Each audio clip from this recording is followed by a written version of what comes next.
Halo sahabat pembelajar dan pejuang skripsi dimanapun berada.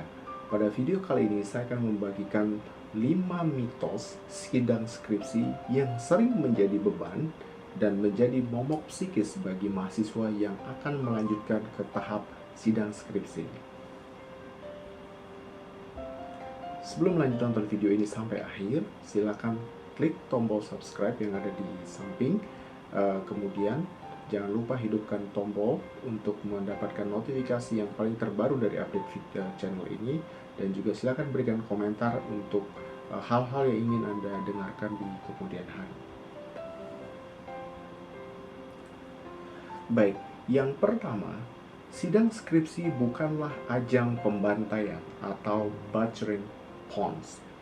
Nah, hal ini perlu untuk dipahami oleh mahasiswa yang akan menuju sidang skripsi karena beranggapan bahwa sidang skripsi adalah ajang pembantaian, ajang di mana mahasiswa masuk ke dalam sebuah ruangan, kemudian di ruangan tersebut hanya ada dewan penguji dan mungkin panitia yang bekerja, kemudian di dalam ruangan tersebut Anda akan dibantai, akan dihabisi, akan dibully dan sebagainya. Padahal sebaliknya, di dalam ruangan sidang skripsi sebetulnya disinilah tempat yang paling berharga dan tempat yang paling mulia dalam tahapan proses akademik Anda. Anda diminta untuk mengkonfirmasi apa yang sudah ditulis dan apa yang sudah diteliti dan dilaporkan di dalam laporan skripsinya. Nah, rubahlah paradigma Anda bahwa ujian skripsi bukanlah ajang pembantaian, bukanlah ajang yang disebut dengan butchering pawns tadi itu, sehingga Anda memiliki kepercayaan diri, tingkat stres yang lebih kecil, dan juga kemampuan untuk menjawab pertanyaan-pertanyaan serta memaparkan skripsi Anda dengan baik, terarah, struktur, dan juga sempurna. Yang kedua, sidang skripsi bukanlah ajang balas dendam bagi para dosen yang menjadi dewan penguji. Tentu para dosen adalah orang-orang yang dewasa, orang-orang terdidik, orang-orang yang memiliki kompetensi, kualifikasi, dan keahlian serta spesifikasi yang teruji akademisnya. Tentu mereka akan menghindari untuk melakukan revenge atau balas dendam tadi itu.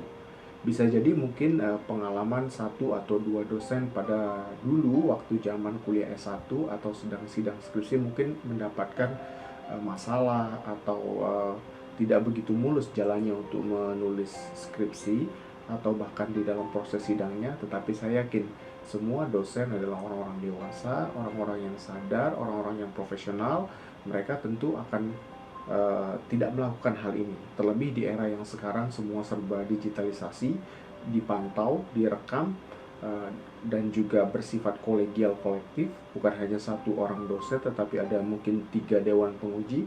Mereka saling melihat dan tidak mungkin mereka menjatuhkan reputasi mereka di hadapan sidang yang terhormat tersebut untuk melakukan balas dendam misalnya. Nah, ini perlu dipahami oleh mahasiswa karena kadang mungkin melihat figur dosen dianggap sebagai figur yang dulunya dia seperti itu dan nanti mungkin akan membalaskan dendam kesumatnya pada saat saya sedang menjalankan sidang ini. Faktanya semua dosen pernah menguji mahasiswa, bukan hanya Anda tetapi mungkin juga pernah menguji berbagai macam judul skripsi dan dari berbagai macam mahasiswa. Buktinya mereka lulus, buktinya mereka merevisi dengan baik dan melalui tahapan ujian sidang ini dengan baik dan tanpa halangan sedikit pun. Yang ketiga, sidang skripsi bukanlah akhir dari segala-galanya. Pengalaman saya sebagai seorang penguji skripsi dan juga mahasiswa yang pernah melakukan sidang skripsi, bahwa ada sedikit sekali mahasiswa yang gagal dalam sidang skripsi, dalam artian tidak lulus sidang skripsi. Mungkin kalau dipresentasikan sekitar 90,99% lulus sidang skripsi. Ya mungkin ada perbaikan yang bersifat mayor, ada perbaikan yang bersifat minor, bahkan merubah keseluruhan isi dari skripsi. Hal itu adalah hal yang biasa. Apalagi skripsi tersebut nyatanya mungkin mengandung unsur plagiarisme atau mengunsur hal yang melanggar peraturan akademik di kampus tersebut. Oleh karena itu, penting nih bagi kamu yang sedang menulis skripsi bahwa memastikan skripsi yang kamu tulis itu benar-benar orisinil, benar-benar skripsi yang ditulis oleh tangan Anda sendiri, diketik oleh hasil karya Anda sendiri. Karena mungkin kita mendengar ada istilah perjokian atau dituliskan oleh orang lain, atau bahkan penelitiannya tidak dilakukan oleh dirinya sendiri melainkan meminta orang lain untuk melakukannya. Nah, hal ini tentu akan berakibat pada saat Anda melakukan defense atau melakukan presentasi skripsi Anda, tidak bisa dipertanggungjawabkan.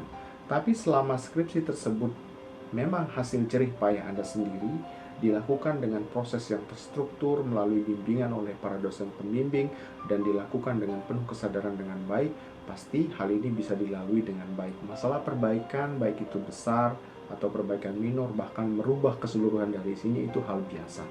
Tentunya perbaikan dalam proses ujian sidang skripsi itu hal yang lumrah terjadi. Jadi jangan anti perbaikan ya. Yang keempat, sidang skripsi bukanlah ajang tes hafalan.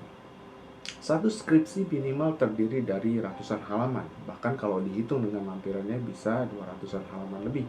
Atau skripsi-skripsi yang bersifat kualitatif dan kuantitatif, menggabungkan kedua hal ini, lampirannya banyak sekali.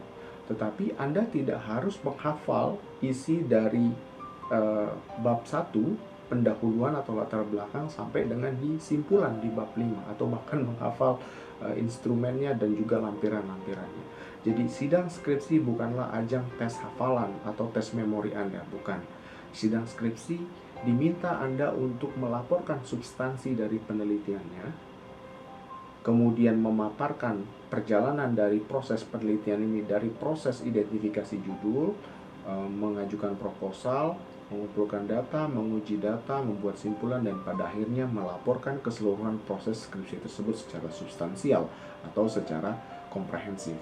Ini yang perlu diantisipasi oleh mahasiswa, bahwa jangan menghafal dan juga membuat PowerPoint, presentasi, atau risalah apapun namanya yang berhubungan dengan substansi atau isi atau essence dari skripsi tersebut.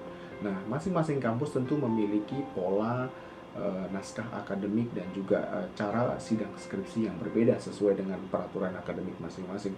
Tetapi paling tidak di dalam sidang skripsi Anda harus mampu memaparkan hal-hal yang penting yang bersifat primer, yaitu mungkin latar belakang, kemudian kerangka teorinya, kemudian juga metodologi yang dipakai, apa hasil yang ditemukan, dan apa simpulan untuk menjawab pertanyaan penelitian atau hipotesis yang Anda sampaikan pada awal penelitian. Nah, hal ini mungkin bisa dikatakan sebagai bulletproof atau hal untuk melindungi Anda ketika hal tersebut ditanyakan oleh Dewan Penguji Skripsi. Dan yang kelima adalah sidang skripsi sebenarnya adalah proses serangkaian dari proses Anda melakukan penulisan skripsi, mulai dari awal hingga akhir.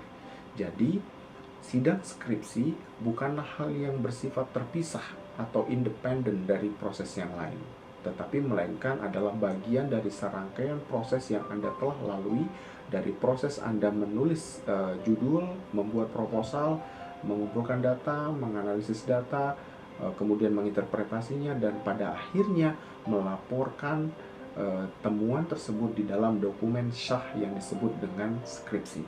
Jadi, skripsi sebenarnya bukanlah ujian, bukanlah tes, tapi melainkan adalah serangkaian dari proses yang kita lakukan dari awal hingga akhir. Jadi, inilah 5 mitos yang harus dirubah di dalam pemikiran mahasiswa dan pejuang skripsi semuanya, sehingga ujiannya berjalan dengan lancar dan beban psikologisnya menjadi lebih berkurang dan kepercayaan dirinya meningkat, sehingga proses ujian Anda berjalan dengan lancar dan Anda mendapatkan nilai yang terbaik. Sukses untuk Anda semua dan selamat berjuang.